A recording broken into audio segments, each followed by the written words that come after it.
In the name of Allah, who came in the person of Master Farad Muhammad, to whom praise is due forever, and we thank him, and we can never thank him enough for his Messiah to us, the Honorable Elijah Muhammad. I greet all of you, my dear brothers and sisters, with the greeting words of peace. Assalamu alaikum. Alaikum salam, sir. You look so beautiful.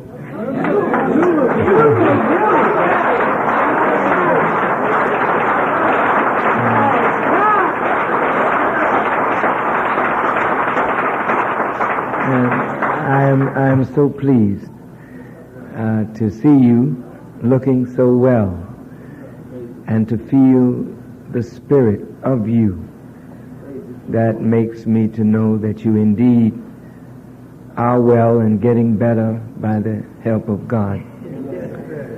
I'm always touched when I hear Minister Abdul Biya Muhammad when he recites this tragic yet beautiful demonstration of faith. Allah says in the Quran, surely I will try you with something of fear, loss of life, diminution of fruit, and loss of property. But give good news to those who are steadfast under trial. For surely Allah loves those who are steadfast under trial. As I look out in this audience and see some of the faces of the wonderful followers of the Honorable Elijah Muhammad from days past, I'm always happy to see you. And I continue to pray that Allah will continue to bless you with health and strength, that we may live to see the victory of the apostle, that each one of these elders of ours paid a price and suffered so much and has been through so much to get to this moment in time. Allah loves those who are steadfast, who hold fast to faith regardless of the circumstances. Yes, sir. I thank Allah that He has allowed us to be steadfast under trial. Yes, sir. For we have lost lives, we have lost property, Yes, sir. we have been tried with fear and diminution of fruits, but we are still here. And we are winning. That's the most important part.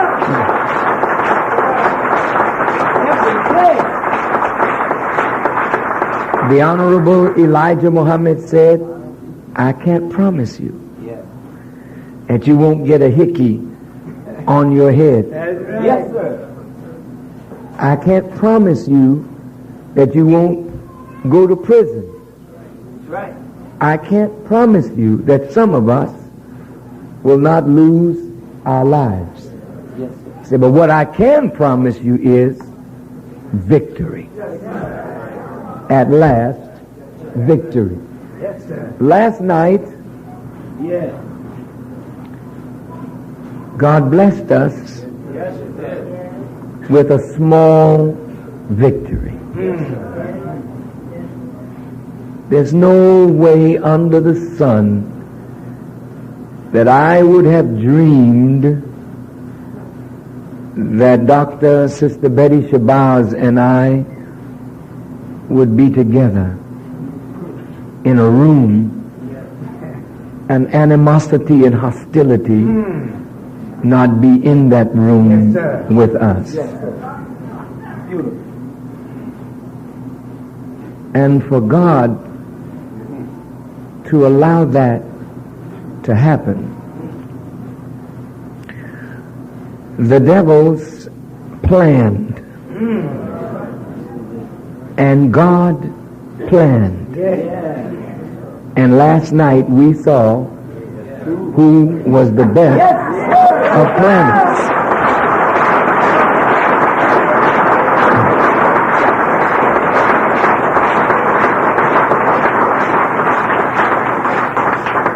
I just finished an exclusive interview with a CBS team from Chicago, and one of the questions they asked of me, they said, you know, many are looking at this and they say it was a stroke of political genius on your part. I said, well, to say it was a stroke of political genius is to deny the quality of my heart.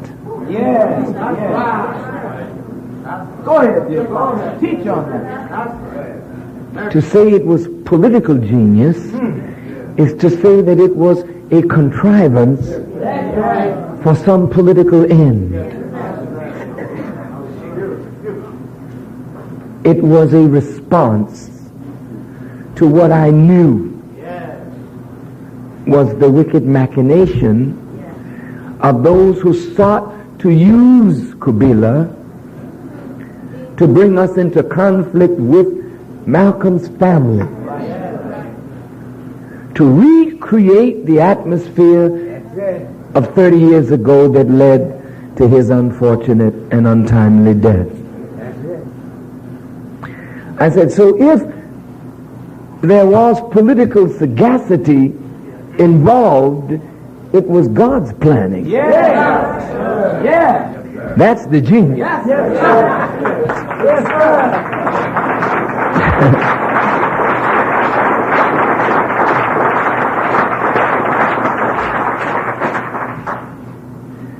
You know, in truth, number 7 mosque, where Malcolm grew to prominence, where I grew to prominence, a city where Malcolm died, was killed. Strange. When Malcolm was assassinated, I was preaching at the mosque in Newark. Yes, sir. Minister James Shabazz, who was the minister in Newark, took over the New York mosque after Malcolm's defection. That's right. And so we would rotate in and out of Newark, New Jersey, because that was a strong, powerful mosque, and the Honorable Elijah Muhammad didn't want to see that mosque go down. That's right. And he certainly didn't want to see New York go down, No, so sir. the powerful James Shabazz was sent here, and other ministers like myself would rotate to keep Newark going. That's right. It happened to be my Sunday to be in Newark, New Jersey, Yes, sir. and I went across to the restaurant after my lecture, and the news came across that Malcolm X was dead. Some of the believers rejoiced. I got up from the table and I walked out, and I took a walk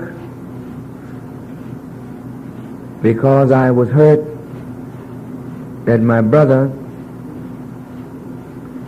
whom I had loved so well, was now gone from among us. The newer followers of the Honorable Elijah Muhammad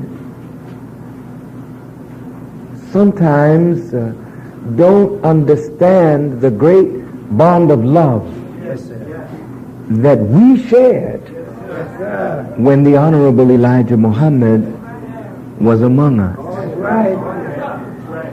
The love of us for one another was so strong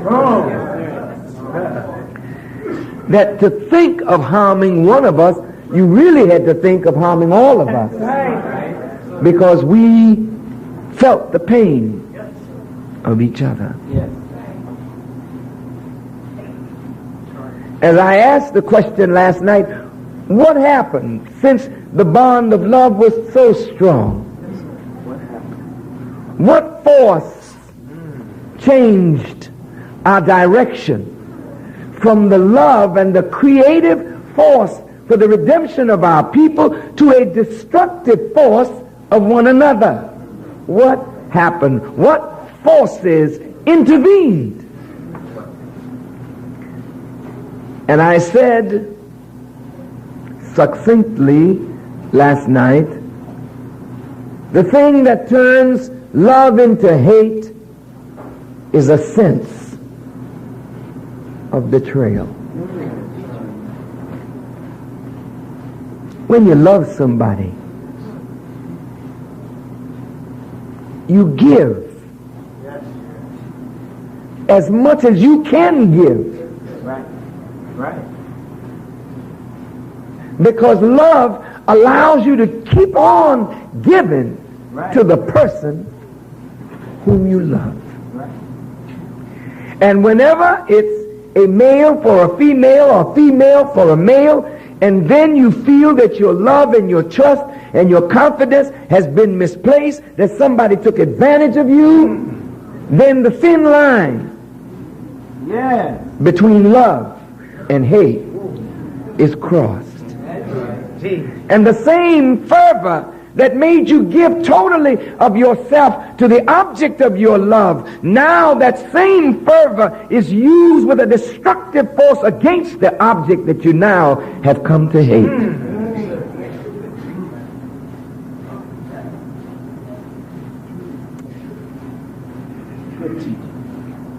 Malcolm loved the Honorable Elijah Muhammad. Yes, sir. Yes, sir. Now I want you to listen to me. Yes, sir. A letter came in my hands about 6 or so weeks ago, written by Malcolm X to the Honorable Elijah Muhammad. I shall never share that letter with anyone except if it be his wife. I have never received a letter from anyone who claims to love me like that letter which was written by Malcolm X to the Honorable Elijah Muhammad.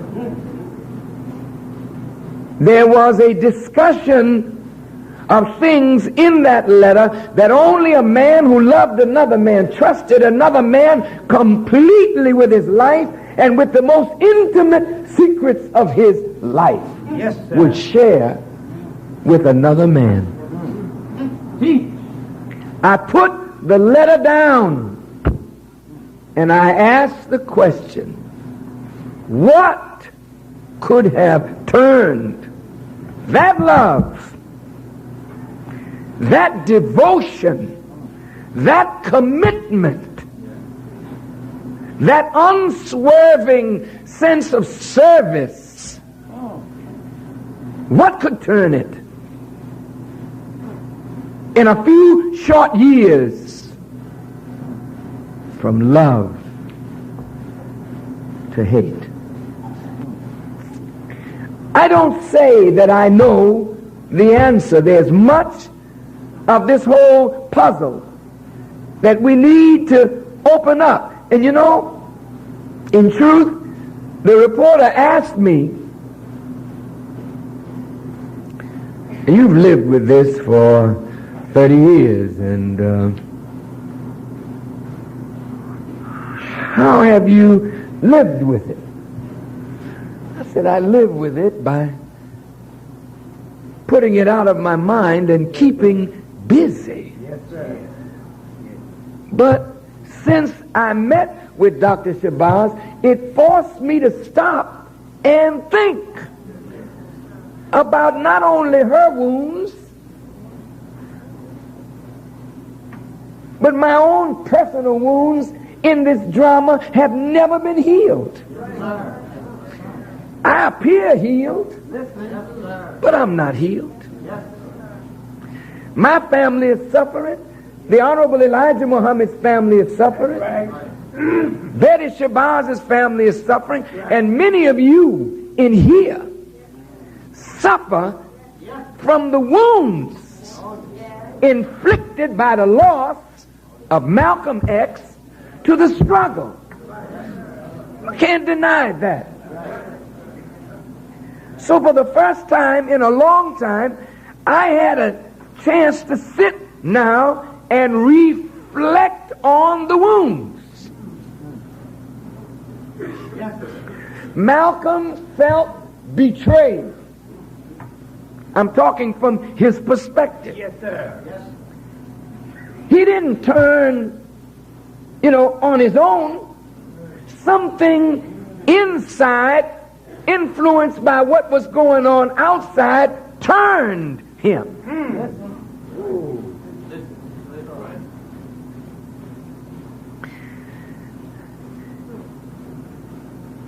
There are agents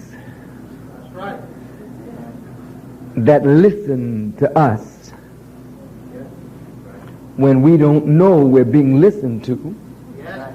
We think we're talking to our brother or sister, and you may be divulging to an agent something personal that you are wrestling with that gives the agent a knowledge that would allow a skilled psychologist to develop a means of access to your psyche.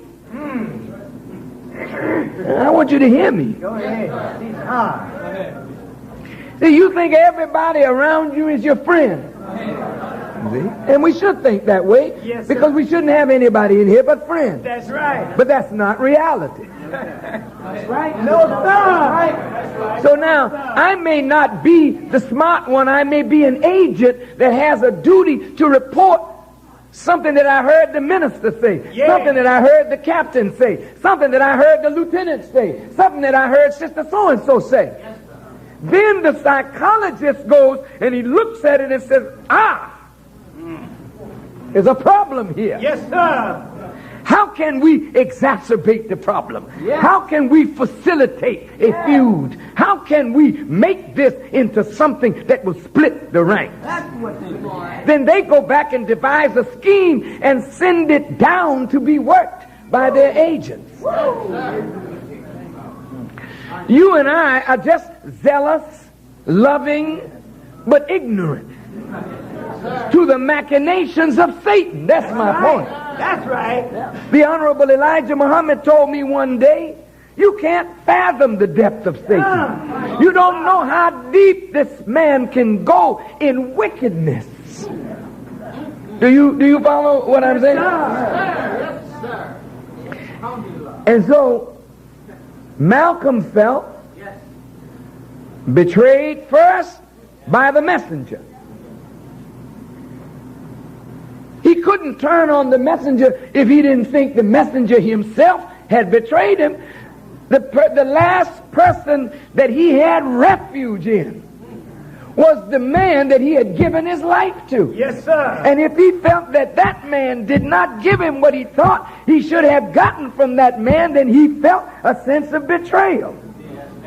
I was his friend, his student. You understand? Yes, sir. Yes, sir. And when he spoke to me of the messenger's domestic life, he said to me, now, Brother Louis, don't tell anybody what I have shared with you. And I said, no, sir. I'm not going to tell anyone but the messenger. That's right. That's right. Now, to an outsider, oh, that looks like betrayal.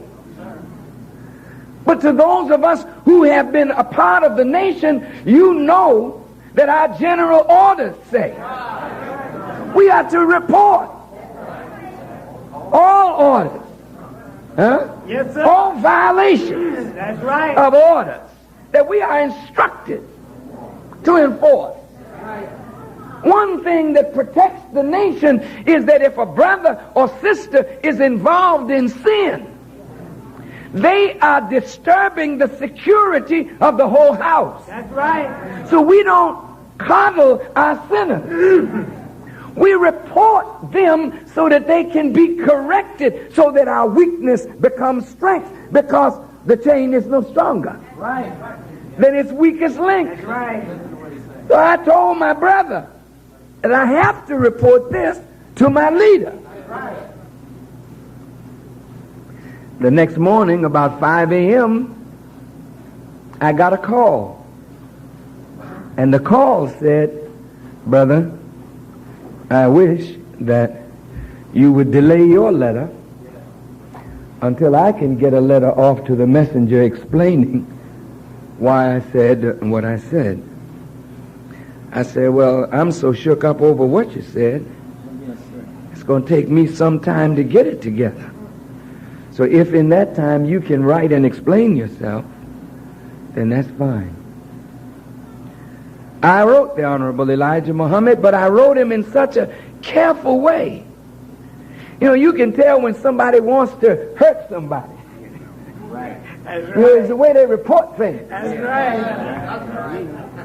You all know what I'm talking about. Yes, sir. When a child wants to get the other child in trouble, it's the way they tell mama what the other one did. I was so careful in the language that I used that the Honorable Elijah Muhammad called me on the phone. He says, "I know what you were trying to say, and you were so careful Yes, sir. in not saying it." That's right. You understand? So he called Malcolm in. Well, now Malcolm, I'm looking from his perspective now. He feels betrayed. Well, betrayal begets a spirit. Yes. So in his sense of betrayal, he lashes out at his teacher and the nation.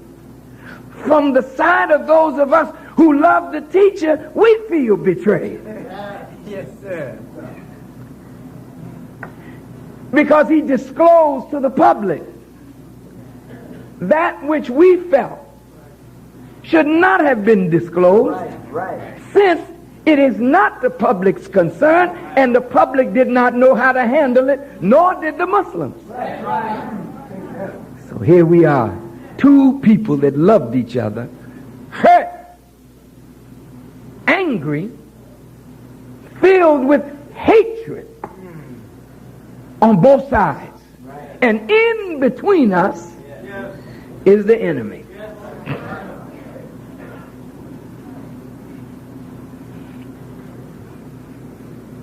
And the Honorable Elijah Muhammad told me he did not want Malcolm hurt. Right. He know us. That's right. We're full of zeal and crazy as hell. Go ahead, dear Father. We would kill concrete over the Honorable Elijah Muhammad. Right. So he said, "I do not want Malcolm harmed." Those of us that love the Honorable Elijah Muhammad obeyed him. He said, "I will suffer from his mouth as long as God will permit." On the other side, Malcolm and those with him feel misplaced loyalties, misplaced trust, hurt, disillusioned, angry, ripe to be used for the destruction of an entity that government feared, the Nation of Islam. And in that, the division came, the slaughter came, the destruction of the house Right. Yes, sir. was in progress. Yes, right. We have never recovered from that wound. We've never recovered. We are not whole yet. And we will never be whole until the truth is made known. Yes. Yes. Betty Shabazz is a victim, and we are victims Right. Right. of a government conspiracy. That's it. That's it. Now, how do we overcome it? How do we overcome it?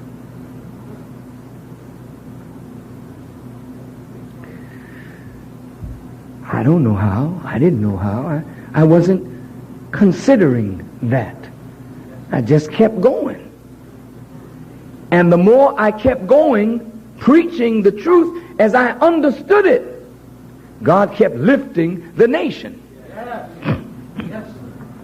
And lifting Louis Farrakhan. Now, Louis Farrakhan has been lifted to the point where he is looked at as the last voice of truth and hope that black people have. That's right.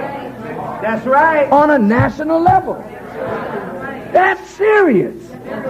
Because in the 60s there were many voices. That's right. But today Think about that. it has been narrowed. That's right. So the enemy now, who fears the rise of a black Messiah. Yeah. Well, we have known all along that the Honorable Elijah Muhammad was that man. Yes, sir. But this was the time that his minister, his servant, Right. his student should rise to make the leader known. The real leader known. The only leader known. Ain't nobody leading this but God and his Christ. Yes, sir. Yes, sir.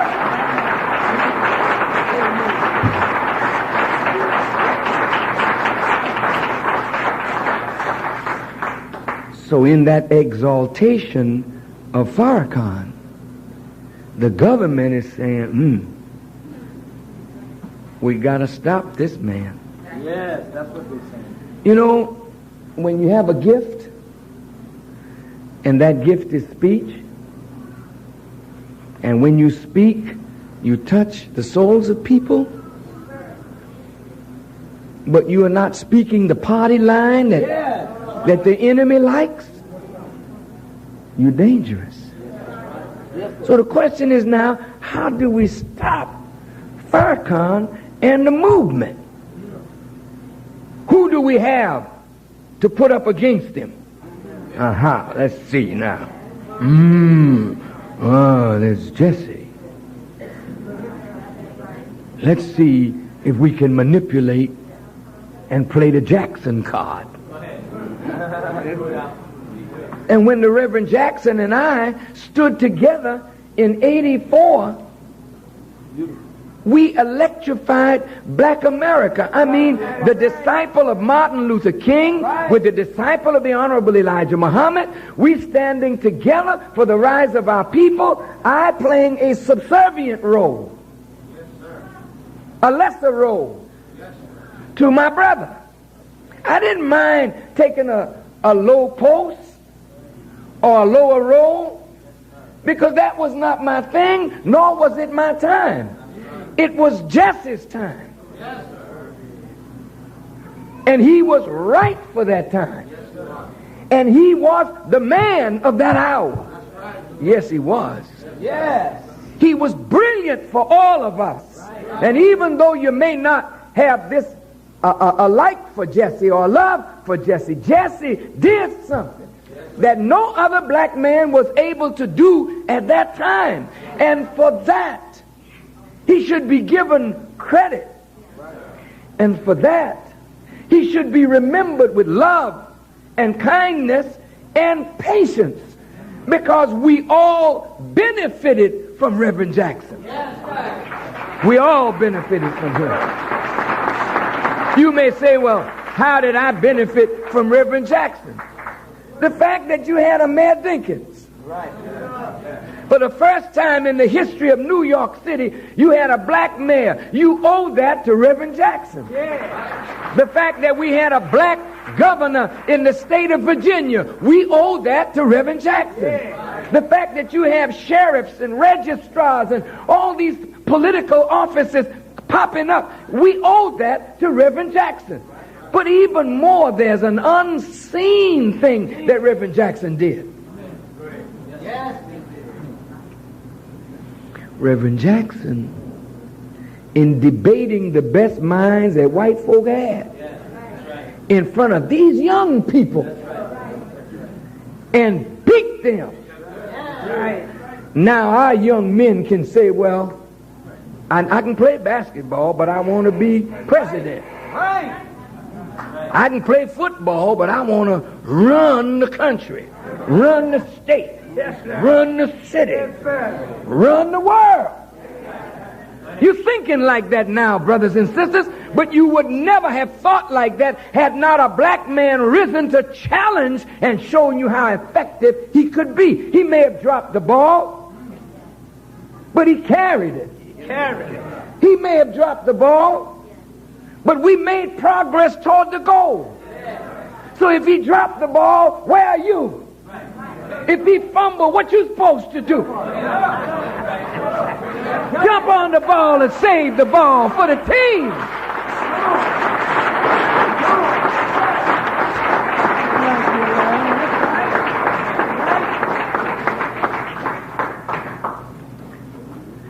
So they didn't find the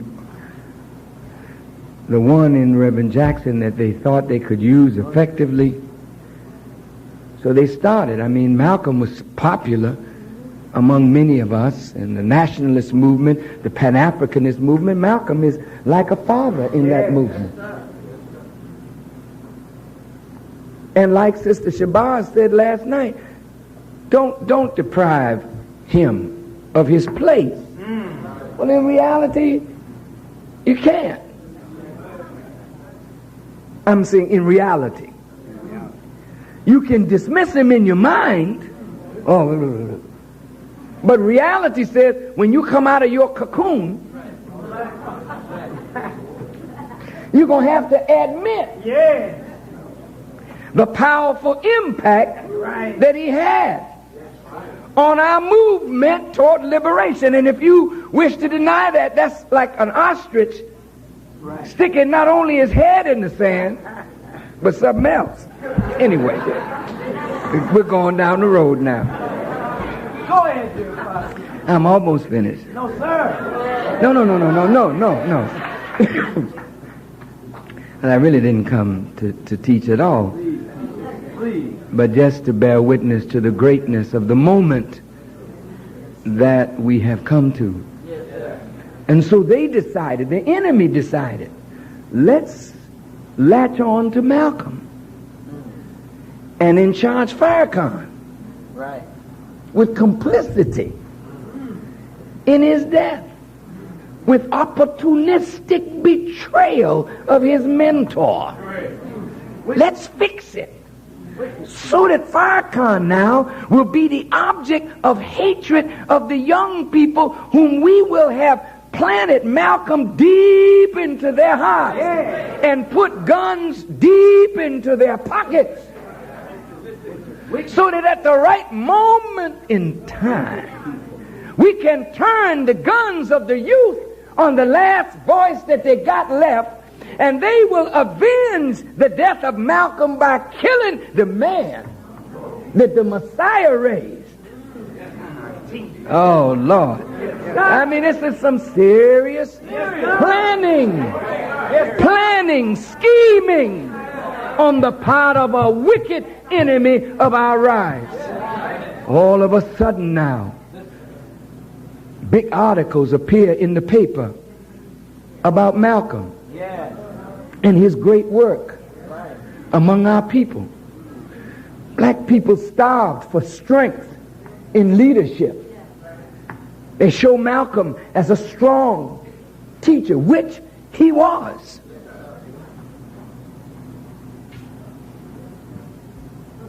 Now, many of you don't know this, but 30 years ago, Malcolm was the anti-Semite then, That's right. as they charge me with being today. Did you know that? You didn't know that, some of you? If you could go and get the Anti-Defamation League files, Malcolm was enemy number one in the black community for that organization and those Jews that that organization represents. You didn't know that, did you? Do you know who exposed Mr. Spingarn as the backbone of the NAACP? And the Jewish liberals that were not only controlling but misguiding the civil rights movement? It was Malcolm who did that. Come on. We didn't know anything about the protocols of the learned elders of Zion until Malcolm brought it to the mosque and exposed it. Yes, sir. The Honorable Elijah Muhammad never did that. That's right. It was Malcolm who did that. So they felt, this man is exposing us. Okay. Now look at these newspapers that begin to work on building the image of Malcolm. And then Warner Brothers. Warner Brothers. Warner Brothers gave, listen to this now, a sincere, beautiful black man, Spike Lee. You may not like Spike. Spike is a hell of a man. Spike didn't meet Malcolm personally, but Spike was touched by Malcolm. That's right. He was affected by Malcolm positively.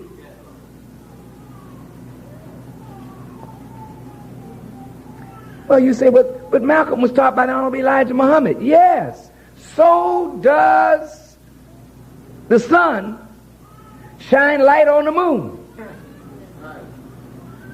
But we don't say the sun ripened the crops through the moon. We say the moon, we plant by the moon. That's right. And we give some credit to the moon. Well, sun worshippers don't see no light other than the sun. That's right. They can't give credit to stars. Go ahead. Make it plain. So Spike was touched by the life and times of Malcolm X. And Spike studied deep into this thing, and it confirmed for him that the nation, yes, the government has something to do with it, but the nation, from Spike's view, was responsible. Well, Spike in the movie says government, but the focus is on the nation. Right.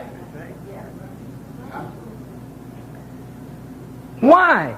Because in his heart, he felt that the nation robbed him and robbed us, black people, of the strongest black leader that they felt we had at that time. So now here come the nation again. And here's this guy, Farrakhan.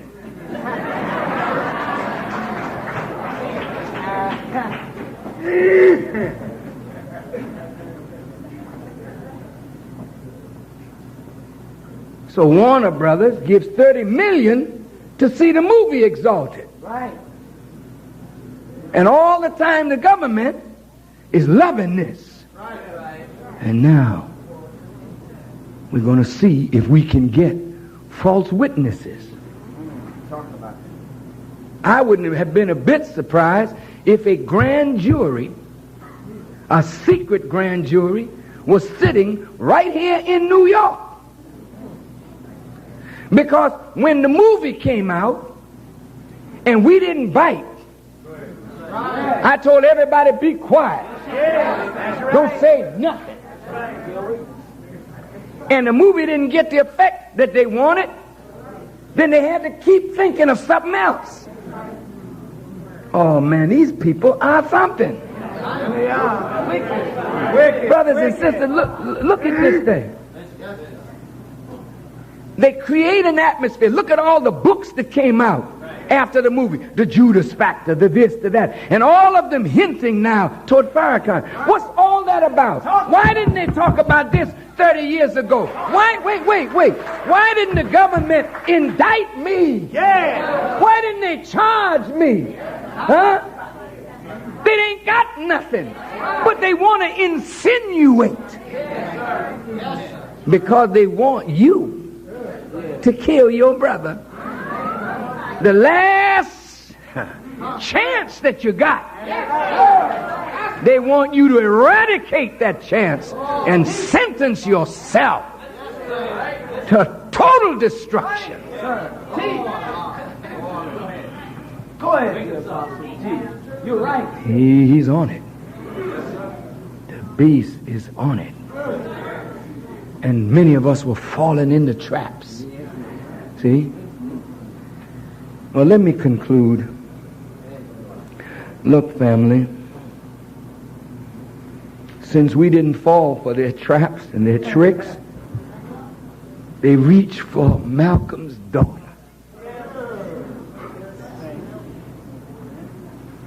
I mean, how low down? How low can you go down? The same government worked to divide the family of the Nation of Islam 30 years ago. Now they're not satisfied that they've ruined the family. They must now destroy us. So they reach for his daughter. Now whether the daughter was involved or not, whether the daughter wanted to see Farrakhan out of the way or not is irrelevant. Because I can say like Jesus, Father, forgive her. Because she really doesn't understand. Her perception is that this man was instrumental in the defeat and destruction of my father. And this man has taken the place of my father in the hearts of the people. And this man is a deceiver and a betrayer. And this man is a wicked man, and he ought to be done in. That's that mind. Whether right or wrong, she is innocent in terms of the wicked plot and the plotters.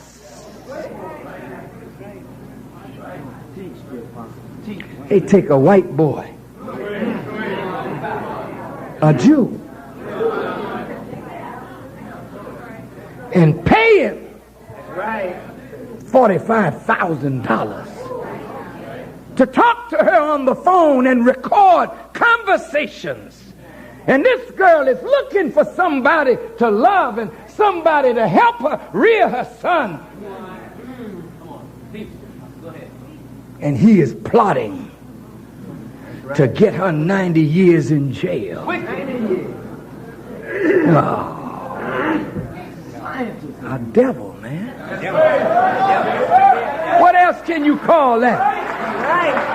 That's the work of a devil. That's the work of Satan. The government knew what he was doing.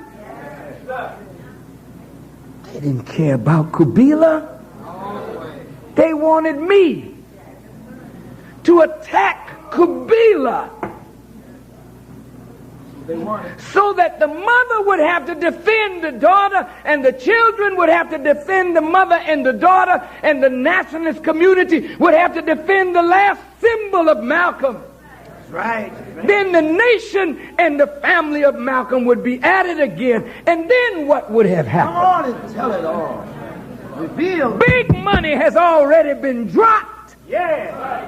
in circles that we don't know of. That's right. So that when the atmosphere was created, then we can pop Kabila, kill the girl, and blame it on the nation. They did it again, y'all. They did it again.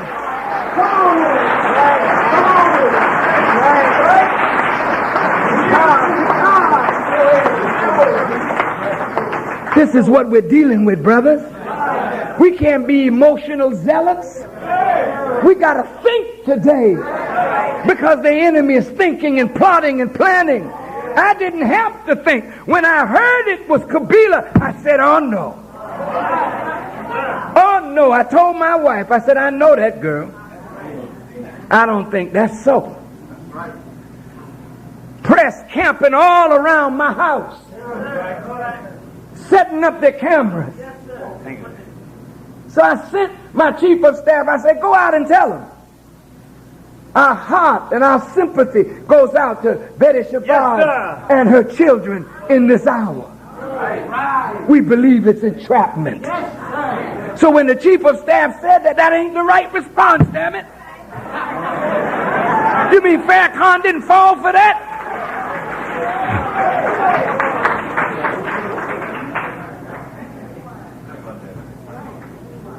No, he didn't fall for that. His heart wouldn't let him. It wasn't his political sagacity. It was the quality of his love. I felt sorry for Kabila because I saw injury come into the family again. So the Honorable Elijah Muhammad told me to defend us. When the enemy is at the door, defend your people. So I defended Kabila, not realizing that it would touch the heart of the mother that would allow us to sit together, and wounds, deep, deep wounds, could begin to heal. Let's heal the wounds. Nothing we do can bring Malcolm X back. But that dream that I reported last night that I had, it was so real. I didn't say all. But I will say that to Sister Betty when we talk. What I said to her husband, that in the dream he said, I'm going to go and reconcile with the Honorable Elijah Muhammad. See, I know what happened to him because it happened to me. Come on.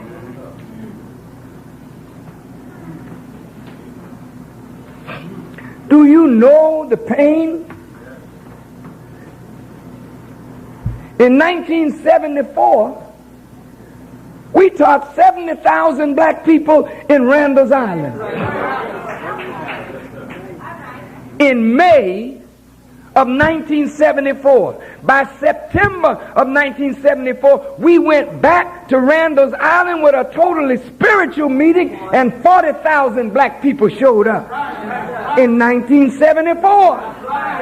And I called the Honorable Elijah Muhammad on the telephone and said, dear Apostle, you know, we had 40,000, sir.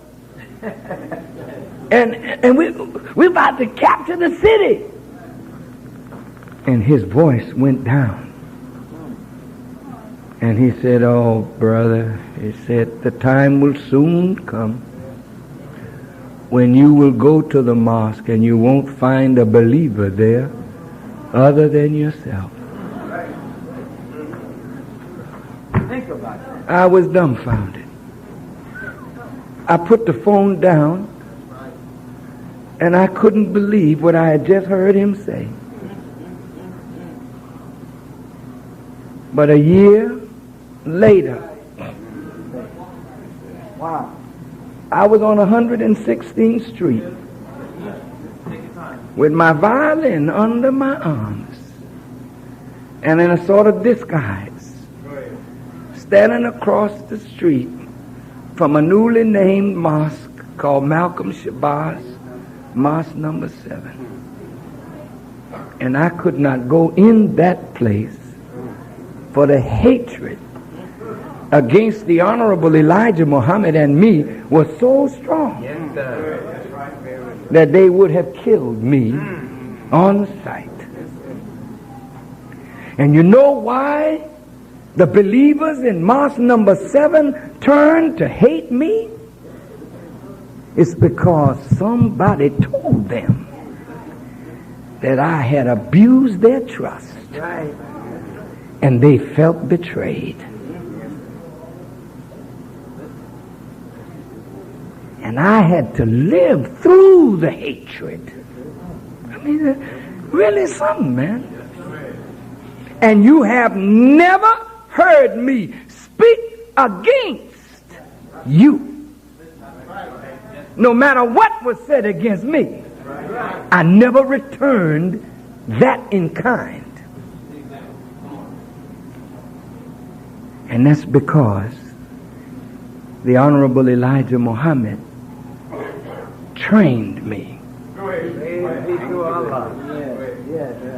He knew that ministers in the nation were envious of his love for me and my success as a minister. And I don't care, brother. We're all a family here. That's right. But any one of you that becomes successful, you may find in your own family, your own sisters and brothers will be envious of you, jealous of you, and work against you.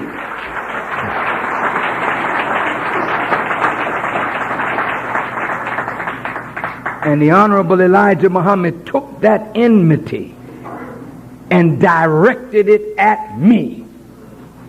Do you know what they were saying? You know, the real hypocrite haven't been made known yet. That's right. That's right. That's what they were saying. Say the real hypocrite is real eloquent, masters the language,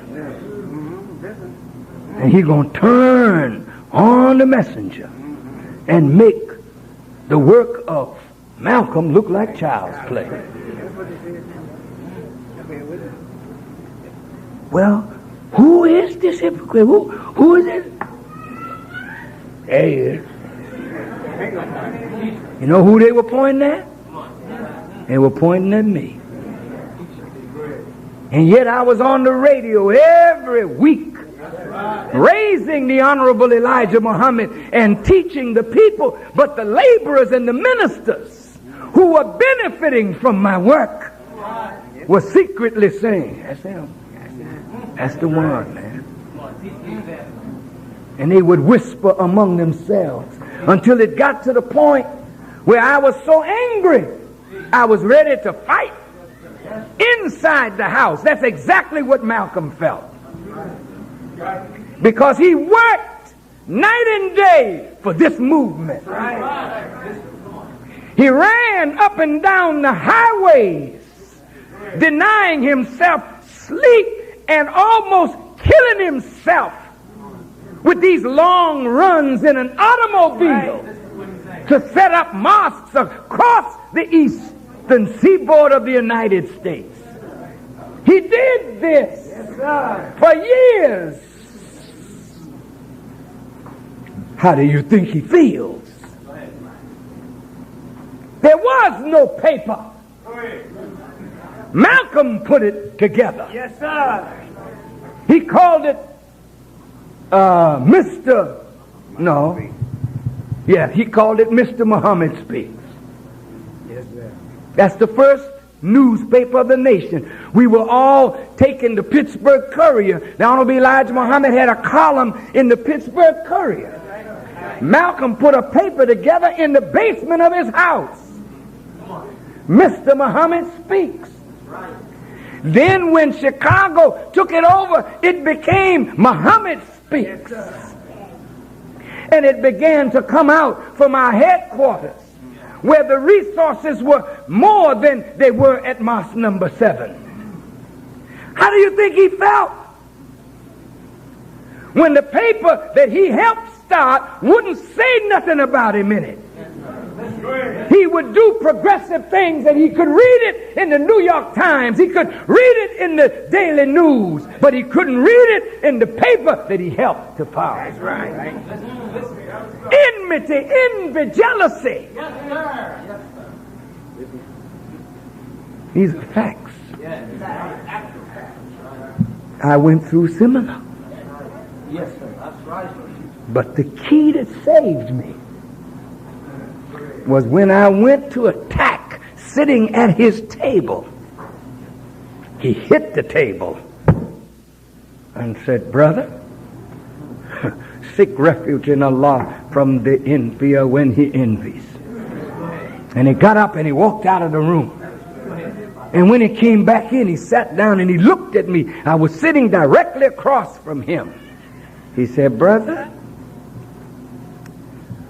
when you're going to place a piece of board in the corner of the building to uphold the weight of the building, you have to put a lot of stress on it to see if that's the board that you're looking for.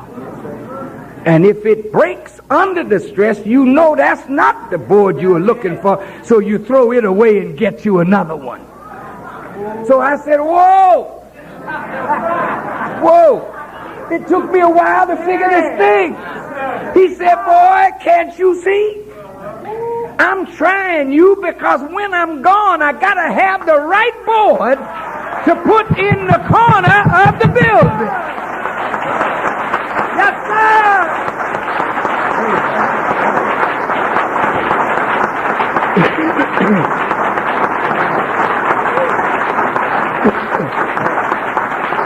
Yeah.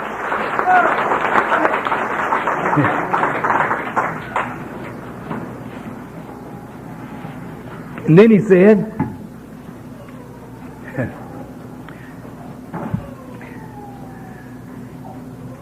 "If it's not strong enough, I have to throw it away." It took me a while to understand that what he was doing was no more than any master, sensei, would do in a karate school. Take your student to the threshold of pain and then lock him and make him pat and hold it just a little bit longer and then let him out. And then let's go again.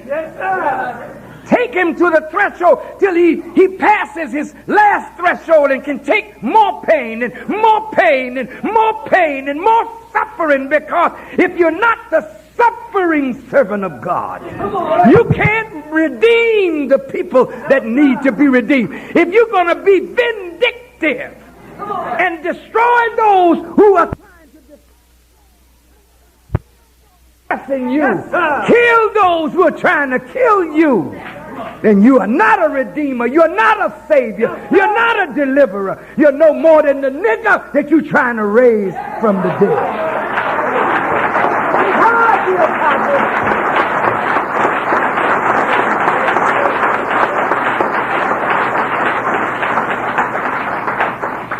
And because he allowed me to suffer like that, to be evil spoken of when I knew that my motives were good, to have my work twisted. We had a warehouse on 124th Street. Thinking about you. I put 150,000 pounds of beans there so that any family that couldn't eat, there would be a stockpile there. I had trainloads of sugar. Yes, sir. Yes, sir. Flour. Food. We've had big bakery ovens. We bought them at auction, and a little brother from Jamaica called Brother Donovan put those ovens up so we could turn that warehouse into a business. And people came from Chicago and saw the warehouse and said, "Oh, he's trying to be the messenger. He's trying to outdo the messenger."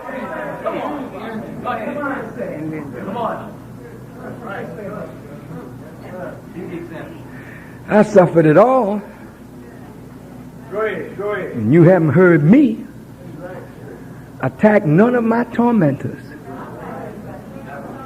Not in my home, in the privacy of my home.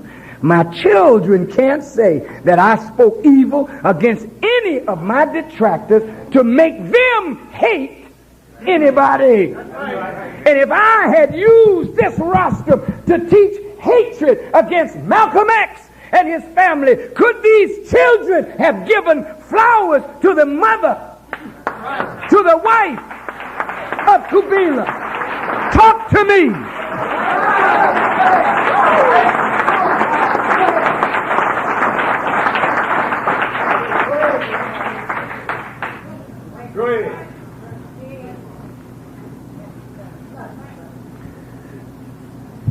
He trained me to accept my lot of suffering. The Bible says love is long suffering. I suffer with my ministers. Yes, sir. Some of them I have been working on for years. That's right. Trying to build character in them. That's right. That's right. That's right. When they fall down, pick them up and wipe their snotty nose and put them back on the rostrum again. Oh, no offense, not you.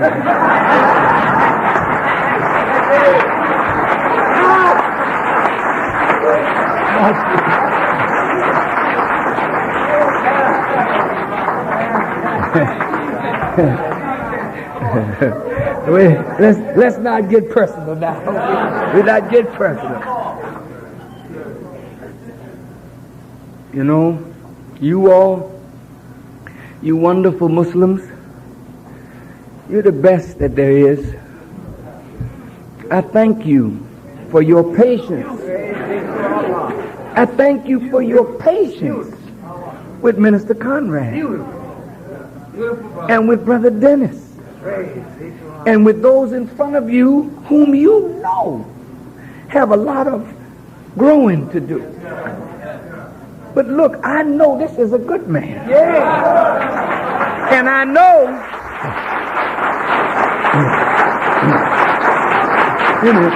listen, I know that he will be a great star in Islam. I know this. I know Brother Dennis will be a star in Islam. But we got to work with them. We have to be patient to watch them grow into their maturity. Do you think I am who I am because I was what I am?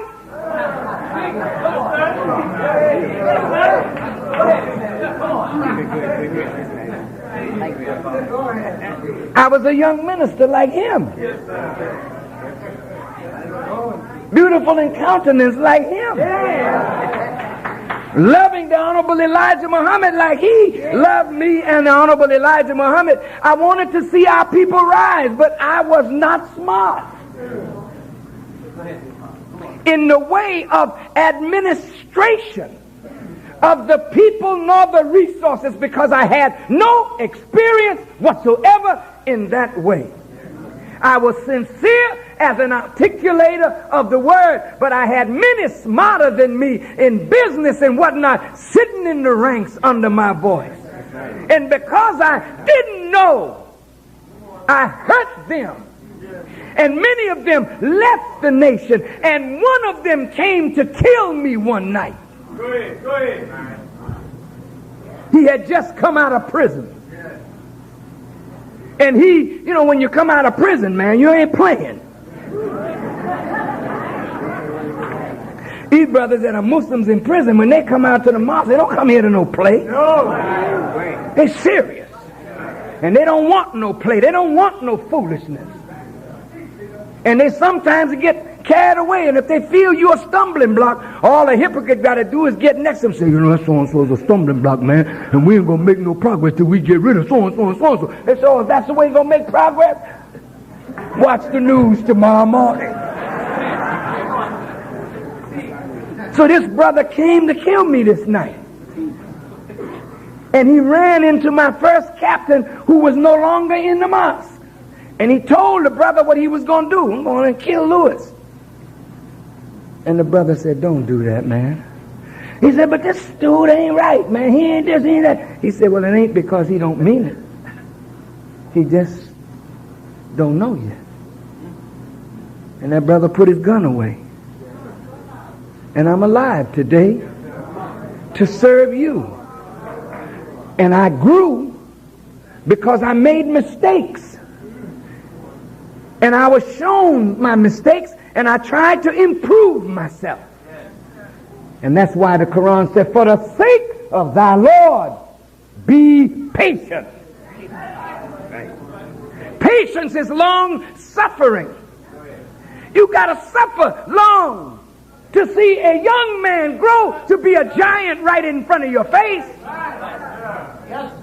I don't have a minister behind every bush or a bush behind every minister.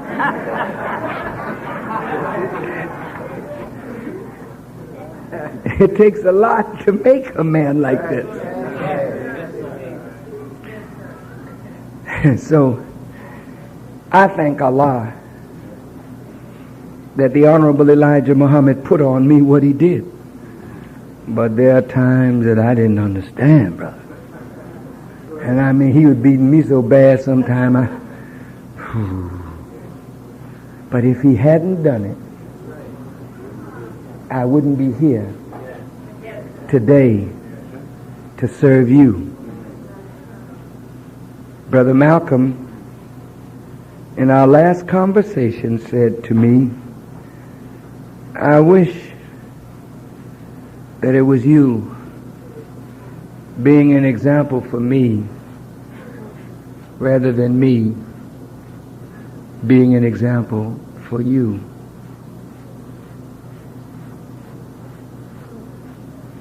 He knew that I would one day step in his place, in his shoes. And he told me the enemies that I had to watch out for inside the nation. And every one that he pointed out to me did exactly what he said they would do.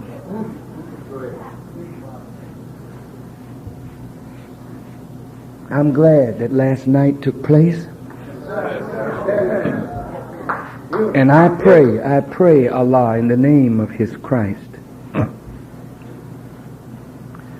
that we won't feed more poison into the gaping wound that has afflicted us all. And if we can heal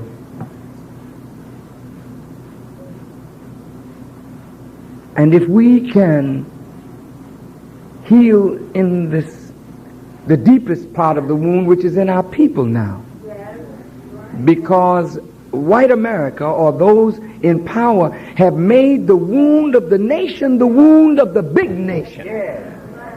They thought they were hurting us, but they were helping us. Because when the first bit of salve was put on the wound of the Shabazz family, the first bit of salve was put on our wound and on the wound of our people. So all over America today, there's heightened joy and expectation. And we must not retreat. We must move forward. And so, I will do my best,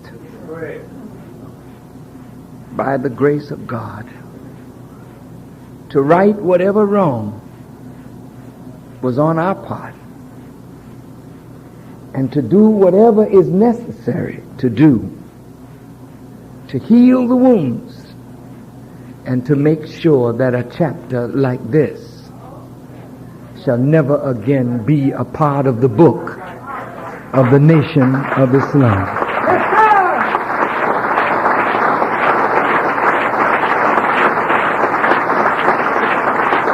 And so I close our little talk by saying, if my people who are called by my name will humble themselves and pray and seek my face and turn from their wicked ways, then will I hear from heaven and forgive their sins and heal their land. If my people, who is that? Who are called by my name, will do what? Humble themselves. Get away from this spirit of arrogance, as though we are not in any way faulty. Humble yourself and then pray and seek God's face, and then turn from what? Wicked ways. Then God says, I will hear from heaven. I will forgive your sins, and I will heal your wound, your land, and make you whole again. May Allah bless all of you, all of us. May Allah bless Minister Conrad, bless Captain Dennis, bless the laboring staff, Sister Captain and all her staff, and bless all of you, the knowing ones, on whom it is harder than anybody else. The less knowing, the more joy. But people who don't know are always happy. That's right, dear Father. But the more you know, the more you see, the more you hurt. But may Allah bless you in your hurt and in your pain to be long-suffering, because that's the only way we can affect redemption. Yes, sir. Eh? Yes, sir. Praise. I love you. Thank you. Assalamu alaikum.